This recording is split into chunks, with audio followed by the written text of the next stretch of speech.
Hello friends, मैं प्रीति Kohli goodwill classes में आपका बहुत बहुत स्वागत है। आज हम जो चैप्टर कर रहे थे पूर्ति, उसकी 2 वीडियो अपलोड हो चुकी हैं, तो इसका 3rd पार्ट आज हम इसको कंप्लीट कर लेंगे। तो आपका यहाँ पर जो पूर्ति है यानी कि सप्लाई है वो कंप्लीट हो जाएगा। तो चलिए अब हम आ जाते हैं क्वेश्चन नंबर अपने 9 पे। क्वेश्चन नंबर 8 तक हम 2 वीडियो में कर चुके थे। क्वेश्चन ये है, पूर्ति वक्र पर संचलन या पूर्ति की मात्रा में परिवर्तन को स्पष्ट कीजिए। इसको हम बाद में समझेंगे, पहले अथवा वाला देख लेते हैं। अथवा में लिखा है पूर्ति में विस्तार या पूर्ति में संकुचन बताइए। अब देखिए, इनको हमें डिफाइन करना है। पूर्ति में विस्तार, विस्तार का अगर हम मतलब देखें तो विस्तार का मतलब होता है फैलाव। फैलाव मतलब किसी चीज़ का बढ़ना। अब किसके बढ़ने की बात हो रही है यहाँ पर? पूर्ति के बढ़ने की बात हो रही है। तो पूर्ति कब बढ़ेगी? जब कीमत में क्या होगी? कमी होगी। मैंने आपको लास्ट वीडियो में ये चीज़ कंफर्म की थी कि जब भी कमी या वृद्धि वर्ड दे दे कि पूर्ति में कमी कब होगी और पूर्ति में वृद्धि कब होगी। कमी या वृद्धि के केस में जो कीमत होती है वो हमेशा क्या रहती है? स्थिर रहती है। जब कीमत स्थिर रहती है तो क्या चेंज होती है? अन्य बातें यानी कि अन्य कारक चेंज होते हैं। कभी भी ध्यान रखना, एक साथ कीमत भी और जो आपने अन्य कारक पढ़े थे ये दोनों कभी भी एक साथ चेंज नहीं हो सकते। कभी भी क्या होगा, जैसे अगर कीमत चेंज हो रही है तो अन्य कारक समान रहेंगे, और अगर अन्य कारक चेंज हो रहे हैं तो उस केस में कीमत समान रहेगी। कभी भी ये दोनों चीज़ें एक साथ चेंज नहीं होती। तो अब आप कैसे, आपको पता रहेगा कि क्या चेंज हो रहा है? तो जब भी कमी या वृद्धि वर्ड दे दे कि पूर्ति में कमी या पूर्ति में वृद्धि, ऐसे ही मांग में कमी या मांग में वृद्धि वर्ड दे दे तो ध्यान रहे कि कीमत हमेशा क्या रखनी है? स्थिर रखनी है, और अन्य बातें क्या हो जाएंगी? चेंज हो जाएंगी, अन्य कारक चेंज हो जाएंगे। ठीक है, अगर आपको इस क्वेश्चन को ध्यान से अच्छे से समझने के लिए लास्ट वीडियो ज़रूर देखें तो आपको और अच्छे से ये क्वेश्चन क्लियर होगा। तो अब यहाँ पर है कि पूर्ति में विस्तार बताइए। तो विस्तार का मतलब हम समझ चुके हैं कि फैलाव यानी कि बढ़ना। किस चीज़ के बढ़ने की बात हो रही है यहाँ पर? पूर्ति के बढ़ने की बात हो रही है। तो पूर्ति कब बढ़ेगी? जब कीमत में क्या हो जाएगी? वृद्धि हो जाएगी, तो पूर्ति में भी वृद्धि हो जाएगी। तो अन्य बातें अब यहाँ पर क्या रहेंगी? समान रहेंगी, क्योंकि जब कीमत चेंज हो रही है तो अन्य बातों को हमें क्या रखना पड़ेगा? समान रखना पड़ेगा। अन्य बातें भाई हम बहुत डिटेल में लास्ट वीडियो में देख चुके हैं। तो अन्य बातें समान रहने पर वस्तु की कीमत बढ़ने से, जब वस्तु की कीमत बढ़ती है तो पूर्ति में होने वाली बढ़ोतरी को पूर्ति में विस्तार कहते हैं। यहाँ पर वही है, क्या अप्लाई हो रहा है? पूर्ति का नियम यहाँ पे लागू हो रहा है। According to law of supply के अकॉर्डिंग हम यहाँ पे चलेंगे हमेशा। जो भी आपका नियम होता है, तो नियम यही होता था कि कीमत बढ़ती थी तो पूर्ति भी बढ़ती है, और कीमत कम होती है तो पूर्ति भी कम हो जाती है। तो वही चीज़ है कि कीमत बढ़ेगी तो पूर्ति में जो भी बढ़ोतरी होगी उसी को हम क्या बोलेंगे? पूर्ति में विस्तार बोलेंगे। अब इसी के अकॉर्डिंग हम क्या कर सकते हैं? एक टेबल भी बना सकते हैं। टेबल कैसे बना सकते हैं भाई? अगर कीमत बढ़ती जा रही है, कीमत बढ़ा दो, कोई भी डिजिट ले सकते हैं, 1 2 3 4। जब कीमत बढ़ रही है तो पूर्ति भी बढ़ती है, यानी कि 10 20 30 40, इस तरीके से पूर्ति भी बढ़ गई। या फिर इसकी टेबल ऐसे भी बन सकती है, अगर वस्तु की कीमत में कमी हो जाए, जैसे कीमत में कमी हो गई 20 18 16 14, तो क्या होगा? सप्लाई भी कम हो जाएगी। तो सप्लाई हमने कम कर दी, 100 80 60 40, इस तरीके से। तो जो भी हम यहाँ पर डिटेल में देखते हैं उसी को हम जो टेबल है उसमें दिखा सकते हैं, उसी चीज़ को हम अपना ग्राफ पे भी दिखा सकते हैं। तो चलिए, अब हमने इसका मीनिंग देखा कि पूर्ति में विस्तार क्या होता है। अब हम इसका डायग्राम देख लेते हैं कि पूर्ति में विस्तार का डायग्राम किस तरीके से बनता है। डायग्राम आपको ज़रूर बनाना है, चाहे आपसे बोला ना गया हो, लेकिन आपको बनाना ज़रूर है। ठीक है, देखिए पूर्ति में विस्तार में क्या होगा, पहले एक्स एक्सिस होता है आपका हमेशा नीचे, ये एक्स एक्सिस होता है, यहाँ पे वाई एक्सिस होता है। एक्स एक्सिस पे हम क्या लेते हैं, वस्तु की मात्रा लेते हैं, वाई एक्सिस पे हम क्या लेते हैं, वस्तु की कीमत लेते हैं। ये हमारी परमानेंट लाइन होती है जो हमें बनानी ही होती है। It means P and Q की, ये हो गई लाइन आपकी प्राइस एंड क्वांटिटी की। अब हमने क्या पढ़ा उसमें, पूर्ति में विस्तार होता क्या है कि कीमत के बढ़ने से, तो कीमत कहाँ बढ़ती है, ऊपर की तरफ, हमने कीमत को बढ़ा दिया। कीमत के बढ़ने से पूर्ति में होने वाली जो बढ़ोतरी होती है, तो पूर्ति में बढ़ोतरी कहाँ होगी, यहाँ से यहाँ शिफ्ट हो जाएगी, पूर्ति में बढ़ोतरी होगी। तो इसी को हम क्या बोलते हैं, पूर्ति में विस्तार। तो ये हो गया P था तो P1, ये Q है तो Q1, और यहाँ से यहाँ पे अगर हम गए तो एक लाइन ड्रॉ करके हम बनाएंगे, ये आपका बन गया SS सप्लाई कर्व, जो किसको दिखा रहा है, पूर्ति में विस्तार को दिखा रहा है। ठीक है, तो चलिए अब इसका दूसरा पॉइंट है पूर्ति में संकुचन, उस पे करते हैं।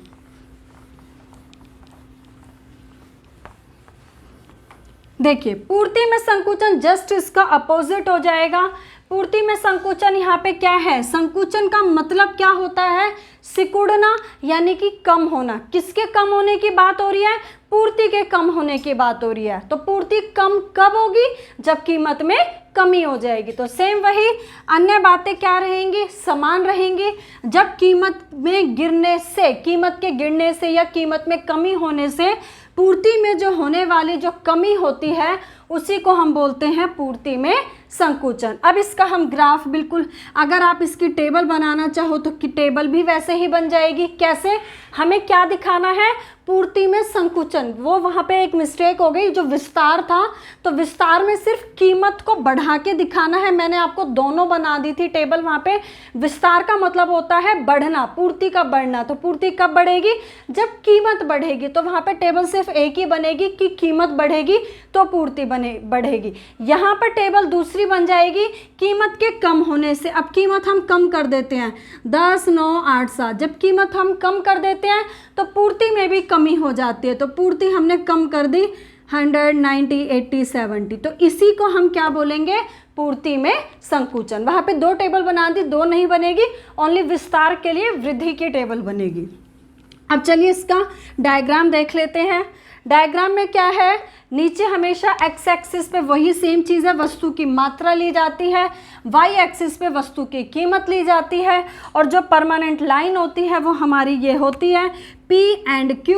अब जो हमने डेफिनेशन में पढ़ा है उसी को हम डायग्राम में बना देंगे। क्या कि कीमत में कमी होने से कीमत कम हो गई नीचे की तरफ, तो पूर्ति में जो गिरावट आती है, इट मीन्स कमी होती है, ये इधर से इधर पूर्ति में कमी होगी। तो इसी को हम क्या बोलेंगे, ये जो पॉइंट निकल के आ गए, ये डायग्राम बन गया आपका पूर्ति में संकुचन। ठीक है, P से P1 और Q से Q1। तो ये हमारा क्वेश्चन यहाँ पे कंप्लीट होता है।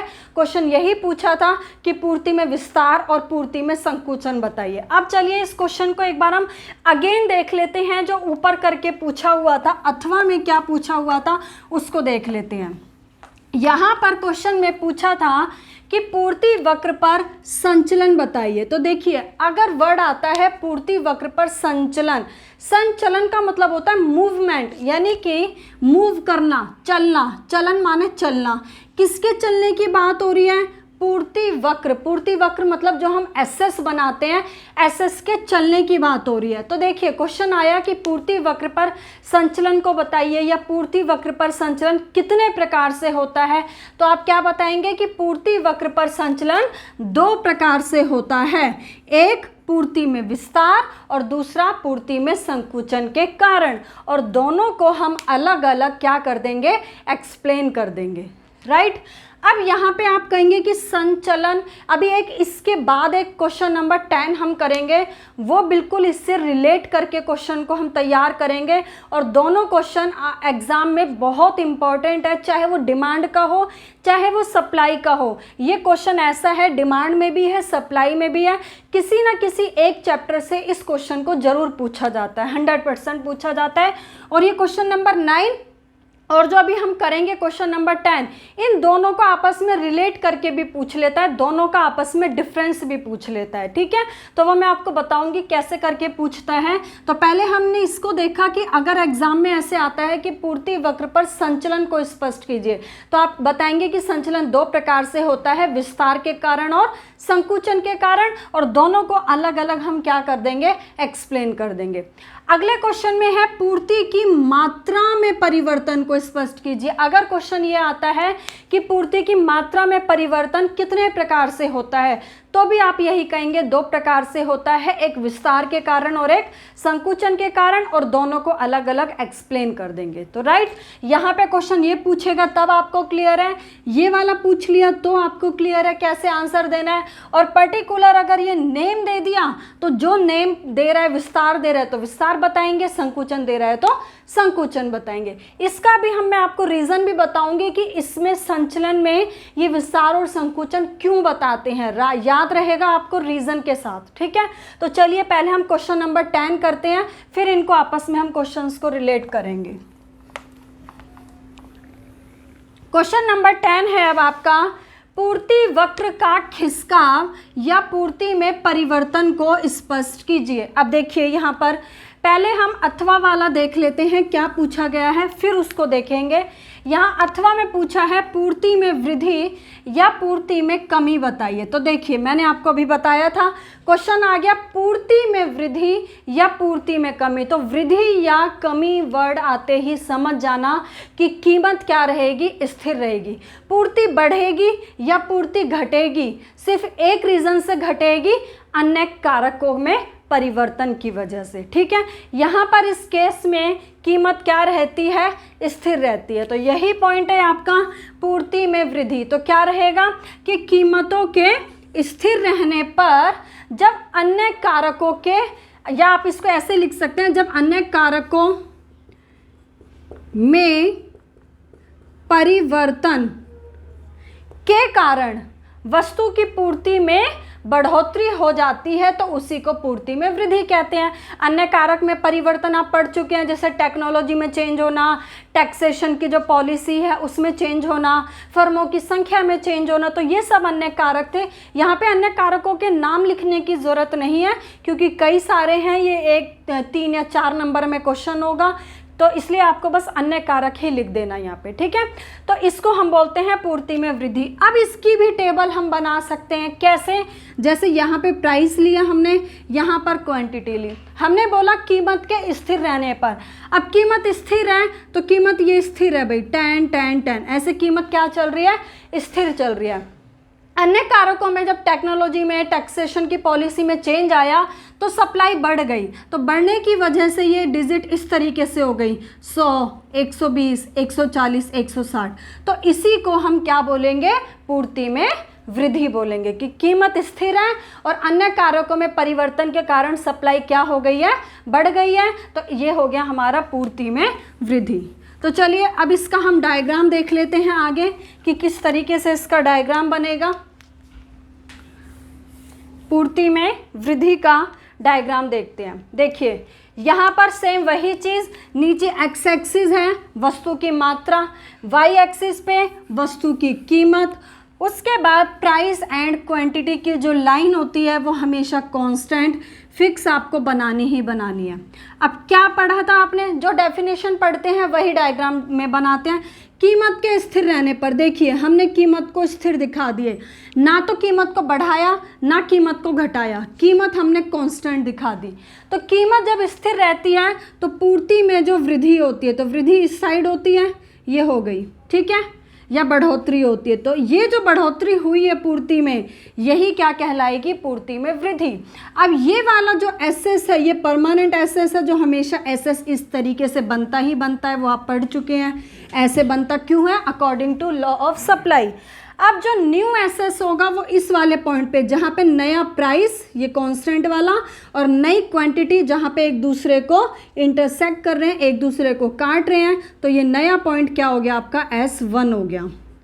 तो ये जो S1 है आपका, तो यहाँ से S से लेके S1 इधर शिफ्ट होना किस चीज़ को दिखाता है, पूर्ति में वृद्धि को। वैसे मैंने आपको बताया भी था कि जब एसएस राइट साइड शिफ्ट हो जाए, हमारे राइट हैंड की तरफ शिफ्ट हो रहा है, तो वो किस चीज़ को दिखाता है?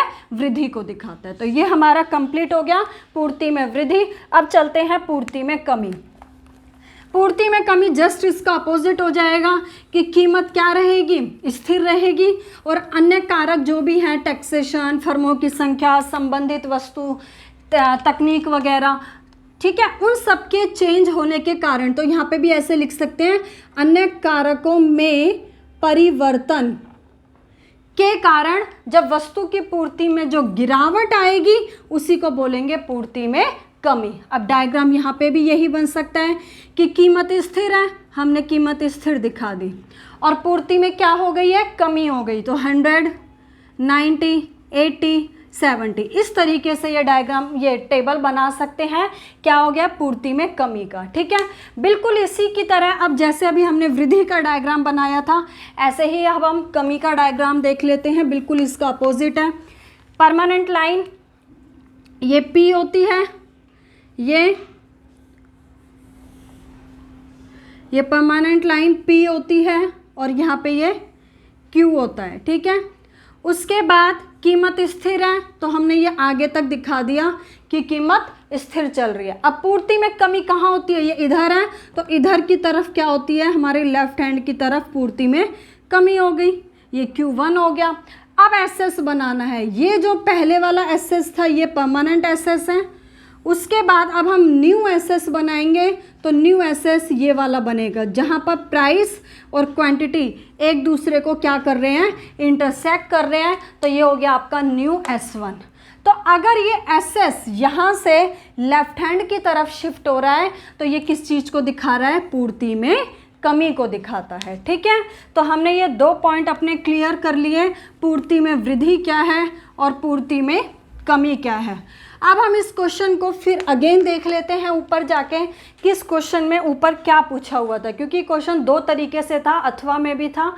तो हम अब देखिए, ऊपर जो आपका क्वेश्चन था पूर्ति वक्र का खिसकाव, और यहाँ है या पूर्ति में परिवर्तन को स्पष्ट कीजिए। तो क्वेश्चन अगर एग्जाम में आता है कि पूर्ति वक्र के खिसकाव को स्पष्ट कीजिए, या पूर्ति वक्र का खिसकाव कितने प्रकार से होता है, तो आप क्या बताएंगे कि पूर्ति वक्र का खिसकाव 2 प्रकार से होता है, या 2 कारण से होता है। पहला कारण पूर्ति में वृद्धि, और दूसरा कारण होता है पूर्ति में कमी। ठीक है, अब वृद्धि और कमी फिर दोनों को ही हम क्या कर देंगे? एक्सप्लेन कर देंगे। ऐसे ही अगर आपसे पूछा है कि पूर्ति में परिवर्तन कितने प्रकार से होता है, तो भी आप यही बताएंगे कि पूर्ति में जो परिवर्तन होता है वो 2 प्रकार से होता है, एक पूर्ति में वृद्धि के कारण और एक पूर्ति में कमी के कारण, और दोनों को हम अलग अलग क्या करेंगे? एक्सप्लेन कर देंगे। तो अब मैं आपको इन दोनों क्वेश्चन में बताती हूँ। जैसे अगर आपसे पर्टिकुलर नेम बोल दिया कि पूर्ति में वृद्धि या पूर्ति में कमी में अंतर बताओ, ठीक है, या अलग अलग डिफाइन करने के लिए बोल दिया, तो आप बता दोगे। अब यहाँ पर मैं आपको ये बताने वाली थी, उस क्वेश्चन में था पूर्ति वक्र पर संचलन। देखिए अब ध्यान से समझना, यहाँ पे एक क्वेश्चन था जो 9th क्वेश्चन में संचलन, और 10th क्वेश्चन में यहाँ पे दे दिया खिसकाव। ठीक है, तो जब संचलन वर्ड बोलता है तो भाई हम 2 बताते हैं, और 2 कौन कौन से बताते हैं? पहला बताते हैं हम विस्तार, और दूसरा बताते हैं हम संकुचन। इस क्वेश्चन में खिसकाव दिया, तो खिसकाव में हमने 2 बताए, एक वृद्धि बताया और एक कमी बताया। अब इसका रीज़न क्या है? खिसकाव में हम ये क्यों नहीं बता देते? तो देखिए, इसको आपको रटना नहीं है, समझना है। संचलन, चलन का मतलब होता है चलना। किसके चलने की बात हो रही है? यहाँ पे एसएस के चलने की बात हो रही है। खिसकाव का मतलब होता है खिसक जाना, मतलब शिफ्ट हो जाना। किसके शिफ्ट होने की बात हो रही है? एसएस के, मतलब पूर्ति वक्र के। तो अब संचलन का मतलब हो रहा है चलना। तो देखो एसएस जो होता है वो विस्तार और संकुचन में चलता है, खिसकता नहीं है। जैसे अभी जब आपने इसका डायग्राम समझा था तो विस्तार का डायग्राम कुछ इस तरीके से था, ये P और Q था। तो प्राइस बढ़ता है, क्वांटिटी बढ़ती है, और ये जो एस एस था ये यहाँ से ऊपर की तरफ चला गया। तो यानी कि जब ऊपर की तरफ चला गया तो एस एस चल रहा है, कहाँ पे, ऊपर की तरफ चल रहा है। क्या चल रहा है, एस एस चल रहा है। जब आपने संकुचन का डायग्राम बनाया था तो आपने देखा कीमत कम हो रही है तो पूर्ति भी कम हो गई। तो अब ये एस एस चल रहा है, कहाँ चल रहा है, ये नीचे की ओर चल रहा है। तो चल किस में रहे हैं, विस्तार और संकुचन में चल रहे हैं। तो यही रीज़न है कि जब संचलन देगा तो विस्तार और संकुचन ही बताया जाता है। और खिसकाव का मतलब होता है शिफ्ट होना। तो शिफ्ट सिर्फ वृद्धि और कमी में ही होते हैं। कैसे, अभी आपने देखा था कि एस एस ऐसे है और अगर वृद्धि होती है तो शिफ्ट हो गया बिल्कुल इधर की तरफ, राइट साइड, और अगर कमी होती है तो शिफ्ट हो गया बिल्कुल इधर की साइड, यानी कि लेफ्ट साइड। तो आप देख रहे हैं कि वृद्धि और कमी में चल नहीं रहा है एस एस, क्या हो रहा है, एक जगह से दूसरी जगह शिफ्ट हो रहा है। तो बस अब आपको रटना नहीं है कि अगर संचलन देगा, संचलन माने चलना, तो चलते सिर्फ किस में है, विस्तार और संकुचन में। कैसे, अगर क्वेश्चन ऐसे भी आता है कि पूर्ति वक्र पर ऊपर की ओर चलन किस कारण से होता है, तो आप बताएंगे कि पूर्ति वक्र पर जो ऊपर की ओर चलन है वो विस्तार के कारण होता है, और नीचे की ओर चलन किस कारण से होता है, संकुचन के कारण होता है। और शिफ्टिंग जो हो रही है वो किस में होती है, ओनली वृद्धि और कमी में। तो इस तरीके से ये दोनों क्वेश्चन मुझे आपको रिलेट करके बताने थे। फिर एक और क्वेश्चन है इसी में ही, अथवा वाला। यहाँ पर देखिए, वहां पर लिखा था पूर्ति की मात्रा में परिवर्तन, या वाले में, और यहां पर या वाले में क्या लिखा है, पूर्ति में परिवर्तन। तो देखिए, जब पूर्ति की मात्रा, यहाँ पे मात्रा वर्ड एक्स्ट्रा है, तो जब मात्रा वर्ड में हमने परिवर्तन बताया था तो हमने दो चीज़ों को एक्सप्लेन किया था, विस्तार को और संकुचन को। रीज़न वही है इसका कि मात्रा में हमने विस्तार और संकुचन क्यों बताया, क्योंकि जो विस्तार होता है या संकुचन होता है वो किसके चेंज होने के कारण होता है, कीमत की वजह से। और जो कीमत का रिलेशन होता है वो हमेशा मात्रा से होता है, कीमत का रिलेशन हमेशा क्वांटिटी से होता है। तो यही रीज़न है कि जब मात्रा वर्ड आएगा तो विस्तार और संकुचन बताया जाएगा, और अगर सिंपल पूर्ति में परिवर्तन पूछा गया है तो वृद्धि और कमी को बताया जाएगा। तो इस तरीके से मैंने अब आपको ये बताया कि किस क्वेश्चन में क्या बताना है, कैसे पूछता है।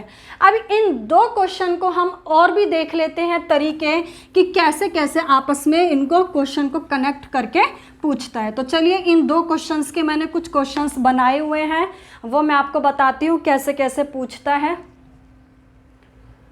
देखिए, क्वेश्चन नंबर 1 यहाँ पे बोल रहा है पूर्ति में परिवर्तन व पूर्ति की मात्रा में परिवर्तन को स्पष्ट कीजिए। तो सिंपल आप पता चल गया होगा, पूर्ति में परिवर्तन बोल रहा है तो क्या बताएंगे, परिवर्तन दो प्रकार से होता है, वृद्धि और कमी। या और क्या बोल रहा है, पूर्ति की मात्रा में, तो मात्रा वर्ड आ गया तो बता देना विस्तार और संकुचन, दोनों ही बताने हैं और इनको डिफाइन कर देना। अगला क्वेश्चन कैसे पूछा हुआ है, पूर्ति में परिवर्तन का क्या अर्थ है, सेम ऊपर वाला। तो पूर्ति में परिवर्तन क्या है, दो प्रकार से हो रहा है, वृद्धि और कमी की वजह से, एक्सप्लेन कर देना। नेक्स्ट कह रहा है पूर्ति वक्र पर नीचे या ऊपर की ओर चलन। देखिए, अभी मैंने आपको बताया था कि नीचे की ओर जो चलन होता है वो संकुचन के कारण होता है, ऊपर की ओर जो चलन होता है वो विस्तार के कारण होता है, और दोनों को अलग अलग डेफिनेशन और डायग्राम के साथ एक्सप्लेन करना है। नेक्स्ट क्वेश्चन में है पूर्ति वक्र पर संचलन। अब संचलन आ गया तो विस्तार और संकुचन बताएंगे, और पूर्ति वक्र का खिसकना आ गया तो वृद्धि और कमी बता के सब में क्या करेंगे, अंतर स्पष्ट कर देंगे। एक है दिए हुए पूर्ति वक्र पर कह रहा है संचलन कब होता है, तो कब होता है, विस्तार और संकुचन के कारण होता है। ठीक है, एक क्वेश्चन मैं लिखती हूं जो आपको कमेंट सेक्शन में जरूर बताना है उसका रिप्लाई कि क्या इसके अंदर आएगा। क्वेश्चन ये है आपका, पूर्ति की मात्रा में वृद्धि और पूर्ति में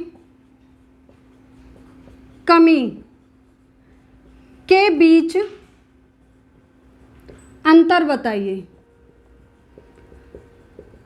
अब आपको इस क्वेश्चन का ज़रूर बताना है रिप्लाई करके। अगर ये क्वेश्चन आप समझ गए हैं, ये जो मैंने क्वेश्चन लिखा है बिल्कुल इसी टाइप का ज़रूर क्वेश्चन एग्जाम में पूछा जाता है कि पूर्ति की मात्रा में वृद्धि क्या है। अब आपको पता करना है ये क्या पूछ रहा है, पूर्ति की मात्रा में वृद्धि और पूर्ति में कमी के बीच क्या बताना है अंतर। ये क्वेश्चन आपके लिए है। चलिए अब हमारा इस चैप्टर का एक लास्ट क्वेश्चन है डेफिनेशन, उसको करके इस चैप्टर को हम खत्म करते हैं।